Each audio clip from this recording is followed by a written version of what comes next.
Qatar airways cabin crew interview എന്ന് പറഞ്ഞാൽ ഞാനൊരു ഇന്റർവ്യൂ റൗണ്ട്സിനെ പറ്റിയൊക്കെ ഒരു വീഡിയോ ഞാൻ കുറച്ച് മുന്നേ ഇട്ടിട്ടുണ്ടായിരുന്നു. പെട്ടെന്ന് പറയാം, വീഡിയോ വലുതാക്കണ്ടല്ലോ. ഖത്തർ എയർവേസ് ക്യാബിൻ ക്രൂ ഇന്റർവ്യൂവിൽ ഇംഗ്ലീഷ് ടെസ്റ്റ് ഉണ്ടാവും. ഡെഡിക്കേഷൻ നിങ്ങൾ ഓർക്കണം. ഇന്റർവ്യൂവിനെ പറ്റി കുറെ ഡൗട്ട് ചോദിച്ചിട്ടുണ്ടായിരുന്നു ആൾക്കാർ. എനിക്ക് വയ്യ സെലക്ട് ചെയ്യണത്. പിന്നെ ലാസ്റ്റ് ഒരു കോൺവെർസേഷൻ ടൈപ്പ് ഉണ്ട്. ടൈം ലിമിറ്റിന്റെ ഒരു സീൻ മാത്രമേ അതിൽ വരാം. അപ്പോൾ ടാറ്റു പണ്ട് ഞാൻ ചേർന്ന സമയത്തൊന്നും അലൗഡ് ആയിരുന്നില്ല.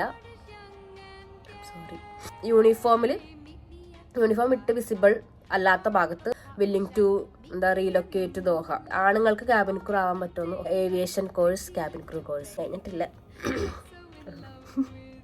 ഹിജാബ് അലൗഡ് ആണോ? പിന്നെ സ്പെക്സിനെ പറ്റി കുറച്ച് ചോദിച്ചായിരുന്നു. ഓഫ് കോഴ്സ് അതിന് ഏറ്റവും വലിയ എക്സാമ്പിൾ ആണ് ഗൈസ് ഞാൻ. ഇനിയും ഫ്ലൈറ്റ് ഉണ്ട്. ക്യാബിൻ ക്രൂ ആയാൽ കല്യാണം കഴിക്കാൻ പറ്റൂല. വേർതിരിവൊന്നും ഉണ്ടായില്ല. ക്യാബിൻ ക്രൂ ആവാൻ ഒന്നും വേണ്ട, കഴിഞ്ഞ് വന്നാൽ മതി എന്നാണ്.